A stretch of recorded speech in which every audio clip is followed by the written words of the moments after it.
veče svima, ovo je 8. emisija Srpske televizije Avala na kanalu 31. Kao obično, ovaj polučasovni program ispunjen je interesantnim prilozima, obaveštenjima i muzikom. Prvi prilog za večeras čini snimak sa Badnje večeri iz Crkve Svete Trojice i Crkve Svetoga Save.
Oh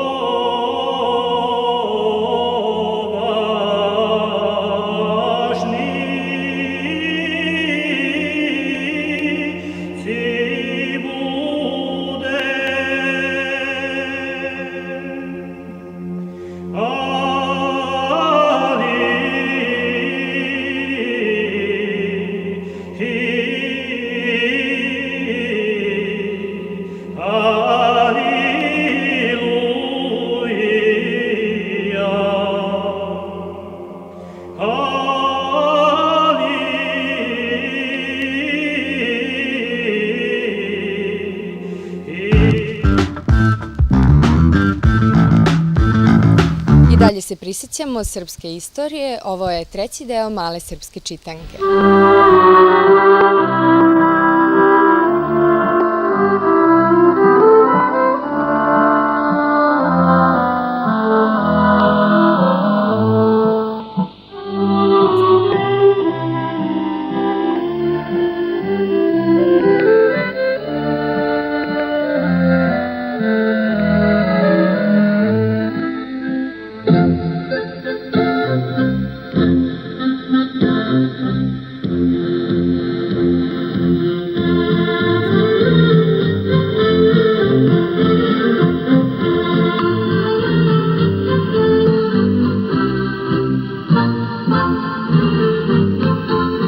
Obično se misli da je prva prestonica Srbije u Miloševo doba bila Kragujevac i to je tačno, ali samo donekle.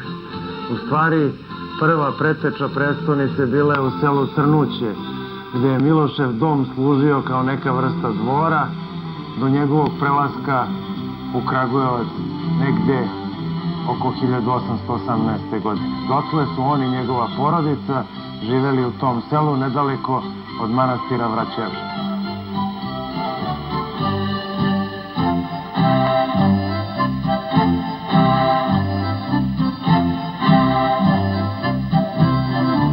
Evo nas u Miloševoj prestonici u Kragujevcu. Nalazimo se na mestu gde je bio glavni konak kneza Miloša, ali nažalost ta zgrada nije preživela, izgorela je u požaru. Ali ovo iza mene što vidite, to je Amidžin konak. Ovde se još nalaze najstarija srpska gimnazija, osnovana u Miloševo doba. Ovde se nalazi Narodno pozorište, prvo u Srbiji, koje je isto tako osnovano u Miloševo doba. Ovde se nalazi preko puta i konak mlađeg sina Mihajla. Dakle, ovo je mesto za koje bismo mogli da kažemo da je centar Miloševe vladavine u prvoj polovini 19. veka. Zato ćemo upravo ovde ispričati nekoliko priča o najvećem srpskom vladavcu 19. veka i ocu obnovljene Srbije, knezu Milošu Obrenoviću.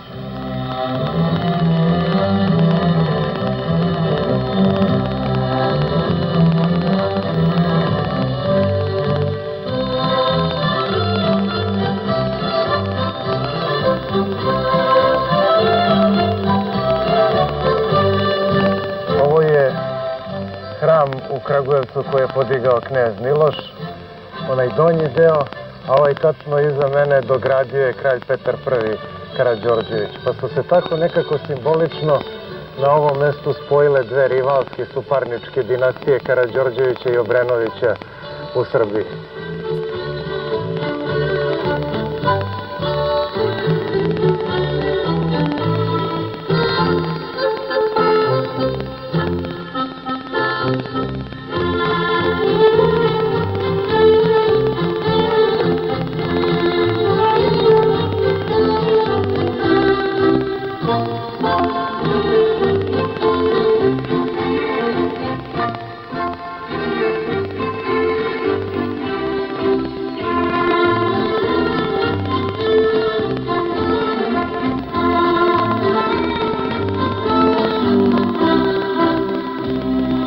Sretenjski ustav, dakle prvi ustav u obnovljenoj Srbiji, donet je upravo u ovoj zgradi iza mene, staroj Narodnoj skupštini ovde u Kragujevcu.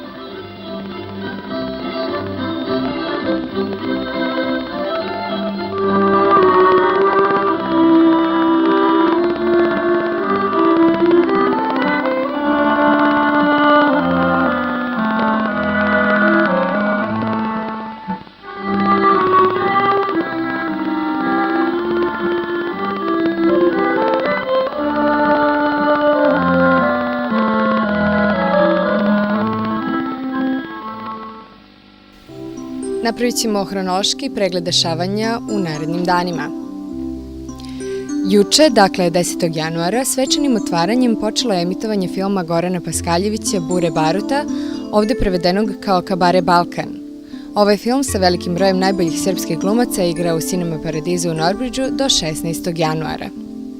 Doček Srpske nove godine organizovan je na dva mesta, u Sportskom kulturnom klubu Srbije u Dajaneli i u Srpskom klubu u Madingtonu, dakle u četvrtak 13. januara. 22. januara u klub Jugal dolazi novosadska grupa Gara Visokak.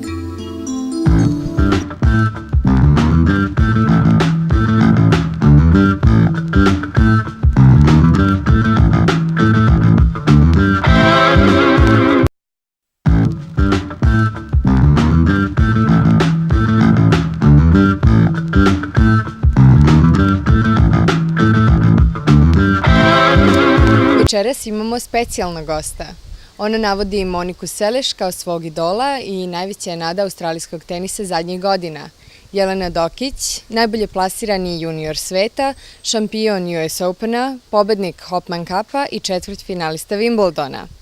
Sa porodicom doselila se u Australiju 1994. godine i danas Jelena sa svojih 16 godina predstavlja neophodno pojačanje australijskom tenisu.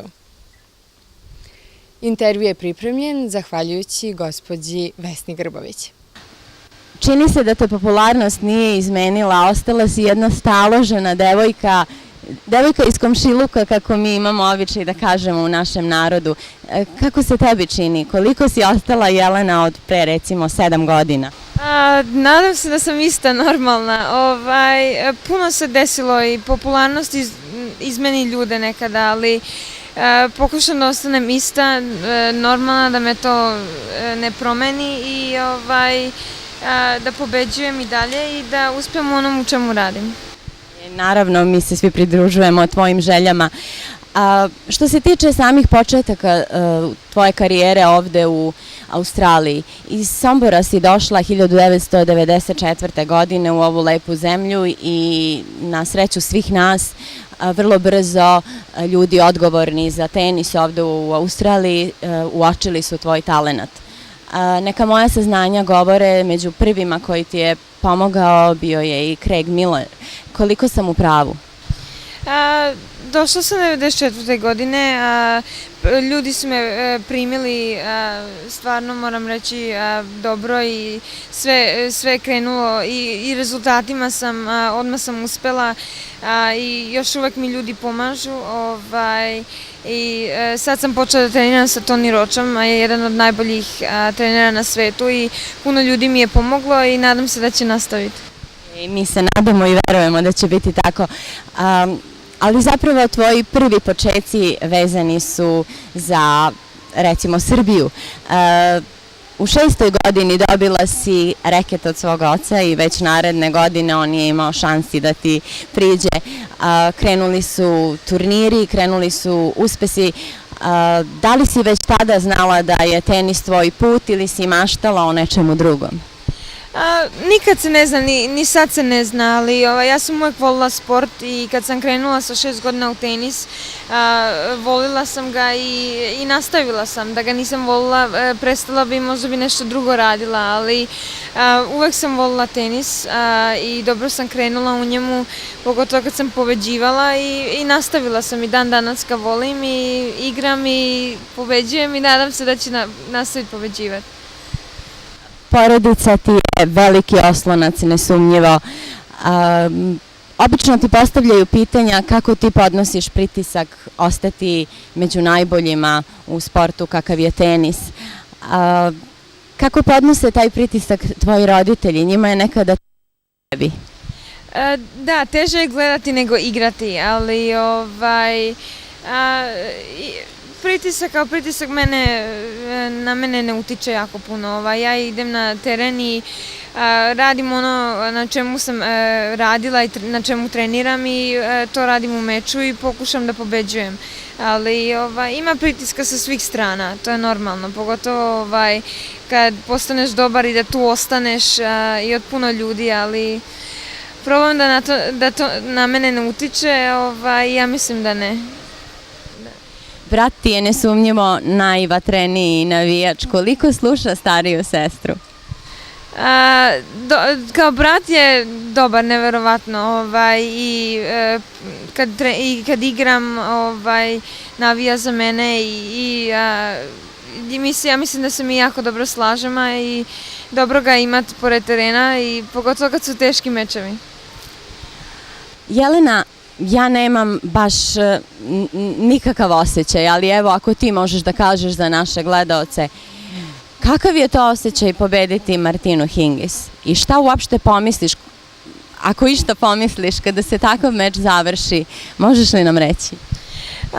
Pa prvo, zašto sam igrala kvalifikacije na Wimbledonu, bilo je teško proći kroz to i onda prvo kolo dobiti Martinu, jednu od najtežih igračica na svetu i broj 1 je na svetu, ali igrala sam jako dobro u tom meču od početka do kraja i da pobedim nju je bilo za mene neverovatno. Možda ne osjeti se odmah, ali kasnije kad se gleda nazad na to, neverovatna je pobeda, ali možeš nastaviti misliti o drugim mečevima onda u turniru, zato što sljedeći dan ili 2-3 dana kasnije igraš sljedeći meč i moraš ostati pri zemlji da pokušaš ići dalje i pobediti sljedeći meč.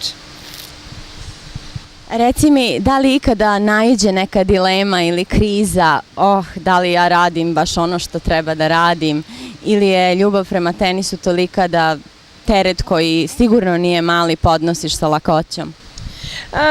Kao što sam rekla ranije, ja tenis, kad sam krenula sa 6 godina uvek sam ga volila i zato ga i dan danas igram, ali nekada ako ne igraš dobro ili uvek ne ide onako kako bih hteo,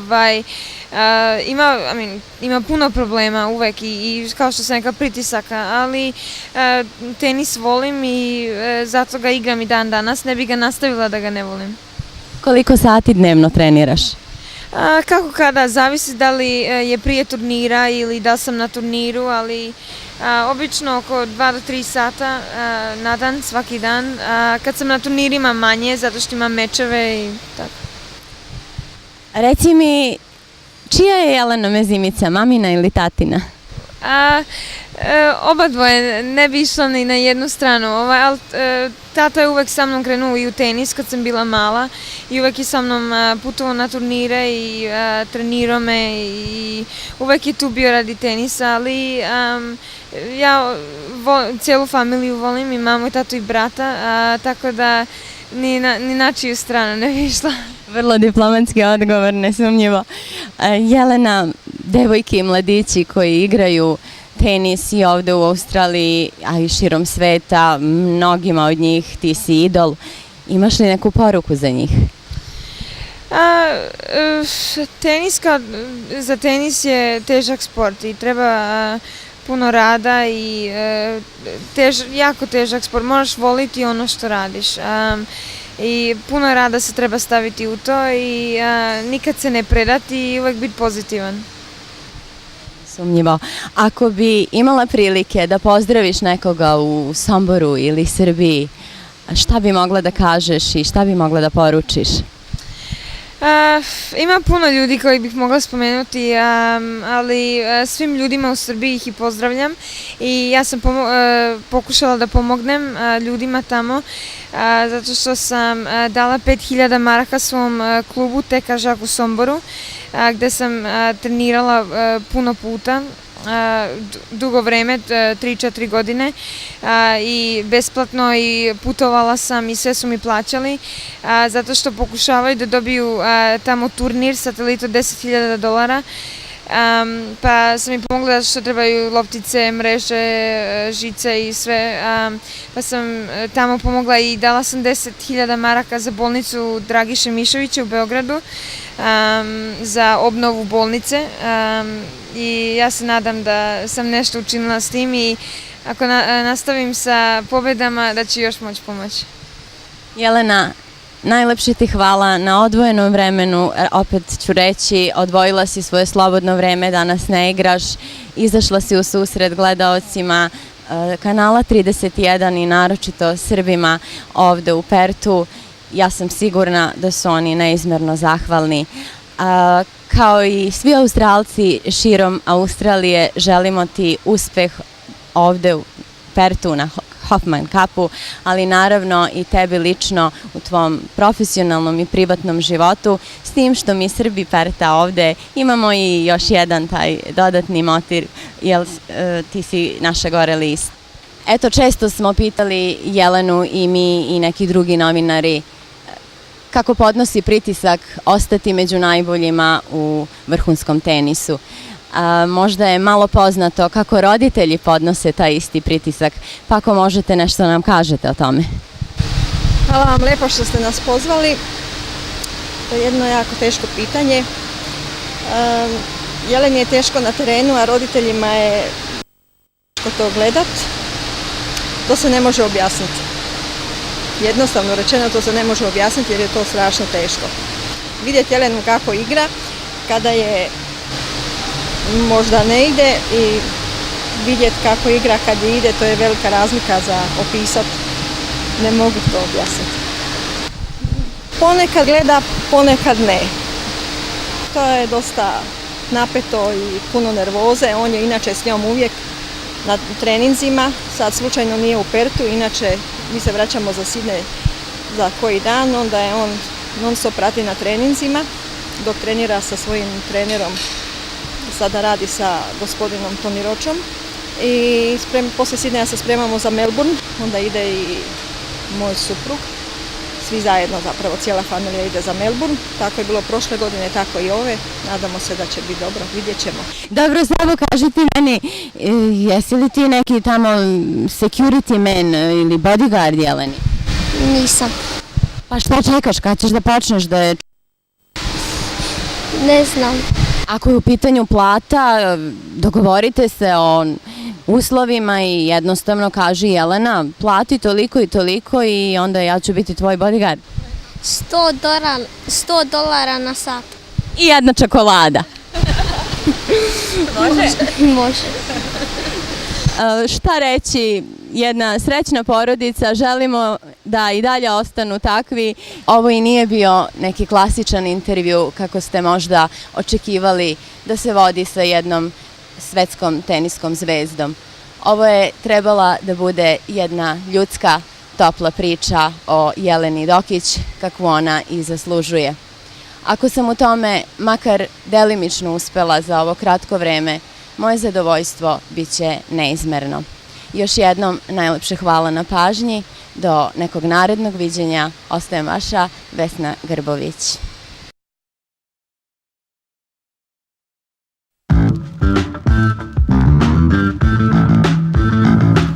To bi bilo sve što je pripremljeno za večeras. Gledajte nas i narednog utorka, 18. januara. Ja sam Marina i u ime cele vredne ekipe televizije Avala želim vam doviđenja i sve najbolje.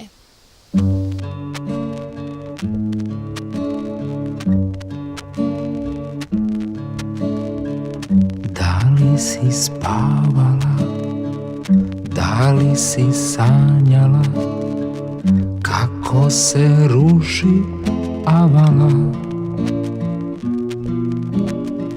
Da li te nervira kad ti iz svemira pošaljem leptira?